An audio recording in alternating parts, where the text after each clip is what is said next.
भारत के इतिहास में जिसे गुप्त काल या सुवर्ण युग के नाम से जाना जाता है, उस समय भारत ने साहित्य, कला और विज्ञान क्षेत्रों में अभूतपूर्व प्रगति की। प्राचीन काल में भारतीय गणित और ज्योतिष शास्त्र अत्यंत उन्नत था। गुप्त काल में ही महान गणितज्ञ आर्यभट्ट का जन्म माना जाता है। भारत को विश्व में चमकाने वाले अनमोल नक्षत्र आर्यभट्ट ने वैज्ञानिक उन्नति में योगदान ही नहीं बल्कि इस क्षेत्र में 4 चांद लगाया। आर्यभट्टीय नामक ग्रंथ की रचना करके उन्होंने भारत को विश्व में गौरवान्वित किया। आर्यभट्ट द्वारा की गई जीरो की खोज ने समस्त विश्व को नई दिशा दी। आर्यभट्ट का जन्म कुसुमपुर में हुआ। कुसुमपुर को पाटलिपुत्र वर्तमान पटना का एक उपनगर माना जाता है, जबकि कुछ विद्वान पाटलिपुत्र को ही कुसुमपुर के रूप में मानते हैं। इस भ्रम का कारण यह है कि आर्यभट्ट ने अपनी पुस्तक में अपने बारे में कोई जानकारी नहीं दी है। उन्होंने लिखा है, कलयुग के 3600 वर्ष बीत चुके हैं और मेरी आयु 23 वर्ष है। भारतीय काल गणना के अनुसार कलयुग का आरंभ ईसा पूर्व 3101 सेकंड माना जाता है। इस तरह से आर्यभट्टीय का रचना काल 499 ईस्वी ठहरता है।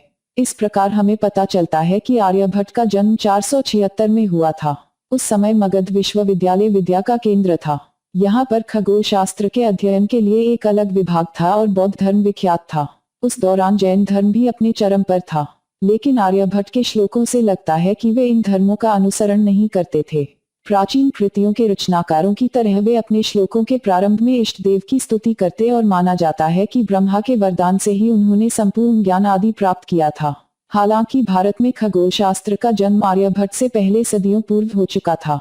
यहाँ पर पंचांग के नियम, नक्षत्र विभाजन आदि ईसा के जन्म से 13-14 शताब्दी पूर्व ही बनाए जा चुके थे। वेदों में भी खगोल विद्या का विवरण मिलता है, किंतु आर्यभट्ट के समय खगोल शास्त्र की स्थिति खास अच्छी नहीं थी। उस समय प्रचलित पितामह सिद्धांत, सौर्य सिद्धांत, वशिष्ठ सिद्धांत, रोमक सिद्धांत और पॉली सिद्धांत पुराने हो चुके थे। इनसे गणित के सिद्धांत हल नहीं हो रहे थे।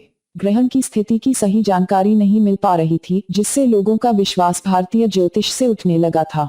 आर्यभट्ट ने उसमें मौजूद त्रुटियों को दूर करके उसे नवीन तथा प्रभावी रूप प्रदान किया।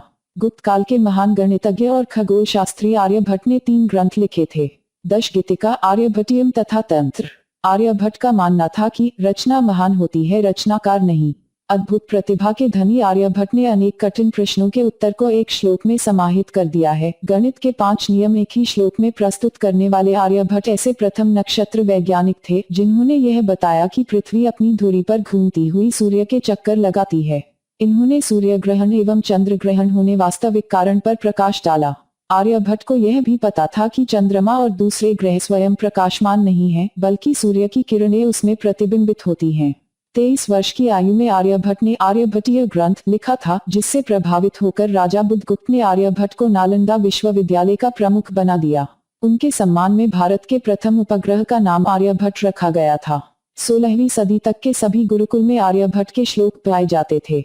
आर्यभट्ट ने ही सबसे पहले पाई की वैल्यू और साइन के बारे में बताया। गणित के जटिल प्रश्नों को सरलता से हल करने के लिए उन्होंने ही समीकरणों का आविष्कार किया, जो पूरे विश्व में प्रख्यात हुआ। 1 के बाद 11 शून्य जैसी संख्याओं को बोलने के लिए उन्होंने नई पद्धति का आविष्कार किया। बीजगणित में भी उन्होंने कई महत्वपूर्ण संशोधन किए और गणित ज्योतिष का आर्य सिद्धांत प्रचलित किया।